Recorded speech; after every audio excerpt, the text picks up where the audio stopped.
Hello and welcome back to the Gazette's Her Women of Achievement Honoree Spotlight. I'm your host, Katie Giorgio, and with me today is her honoree, Noreen Bush, with the Cedar Rapids Community School District.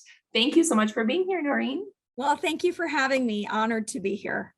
That is so wonderful. So you are the superintendent of I think the second largest school district in the state of Iowa, Yes. which is a pretty big job. So talk a little bit about how you approach or manage your role on behalf of all the students and families that you serve in the Cedar Rapids community. So I always say this is not necessarily a seat that I thought I would be in someday, but it was the an honored path in which my career led me. However, whatever seat I've been in as an educator, I think it's really important to lead with a listening heart. So the first thing I try to do is listen to the needs of the community, the students, the parents, the staff members who I get to serve with. And then after a lot of listening, do some learning together about what the needs are, and then create some action plans, and that's the leading part.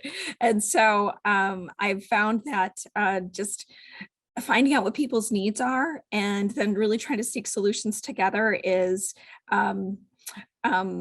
not only, I guess, an element of what I would call servant leadership, but also true pathways to even discover other people who are willing and want to lead work together in the community. So that's what I found has worked. Even as large of a district as we have, there's lots of ways to listen, whether that be one-on-one sessions, which is not always conducive, when there's 16,000 kids and their families, but sending out communications and surveys and getting listening feedback that way, or just open. We've done like virtual town halls, especially through the pandemic, and getting people's feedback of what their hopes are for their children.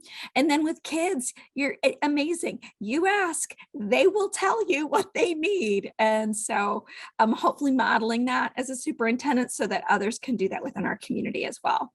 That's really wonderful. You've certainly been leading during some challenging times for the community, for you personally. Talk a little bit about kind of that underlying passion that probably keeps driving you through even the challenges. So I talk about our town, our district, as a hope spot, and that it is really our job to make sure that we're a welcome wagon for not just kids, but families within our community. But what that does is when you are that welcome wagon and you try to help everyone feel a sense of belonging in a community and that connectedness, when they see that what's possible, and there's a vision for them and for our children, which our vision in Cedar Rapids is every learner future ready. When everyone knows what that means, that each and every child has access to an education that will get them to where they need to be, that's the vision. But when you see people connected to that vision, then we can lead to results.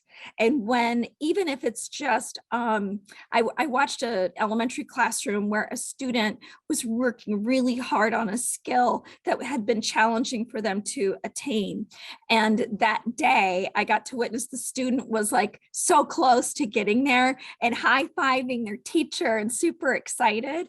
That was the results that they're seeing, and they were able to graph those results. And that's what ignited the student to keep coming back, and ignites their hope because they know what the vision is, they know what the goal is, but they have supports and someone cheering them on and teaching them the skills that they need to move forward. So when I think about that element of hope, that's what I see during this time of super struggles. Is that people need to know that it's going to be all right, but if they don't see progress moving forward, that's what makes it super challenging. The derecho that impacted our district so much, all physically impacted our district.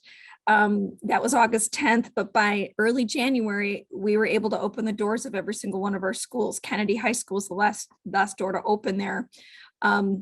Just opening the doors after a disaster like that was an ignition of hope. So that's what I see as a way that we can come together, but also creates that sense of belonging And that when, even during crisis, when people have hope and they see that there's possibilities forward, we're more likely to achieve greater results. That's such a wonderful message. Thank you. Talk a little bit about, or offer some advice, maybe something you've learned throughout your career, especially to other women who are looking to make an impact, whether it's in their work life, their volunteer life, just their home life. What's advice that you would offer? You know, I say this sometimes to students, but also perhaps folks who have just entered into a principal program or administrative program, and they're looking for licensure to, seek that next, leadership opportunity. What I've discovered about leadership is it really isn't about a certification or a title or a license or a position. Leadership is about action and belief in others and leading from the seat that you are in. I just spoke with a group of Kennedy High School students several weeks ago on a leadership retreat, and that was the one message I just hope that they would take away, is that you don't have to wait to be elected to an office or be captain of a team or head of student council. You can lead from the seat that you're in every single day. As a woman, I think sometimes we wonder, what that might look like, sound like, feel like. And to me, it's lifting up other people around you, seeing what's needed, and going forward and doing it. And I always see, whatever organizations I've been a part of, it's, women are grinded and making sure that if it's a food event, that the food is prepared and the tables are ready and the invitations are there, and that people feel welcome in the environment, and that people feel welcome to voice themselves in that environment. That's leadership. So some might not see that, preparing an event is leadership, but it really is, especially if you're creating an environment that lifts all voices, especially voices that need to be heard and don't always have that opportunity. So I just think it's advocacy for others, but looking at those small ways and at whatever position you're in to help other people. And again, I start with that listening first and then co-leading together. So I guess it would be, don't wait for a position. The action can happen from whatever role you're in right now.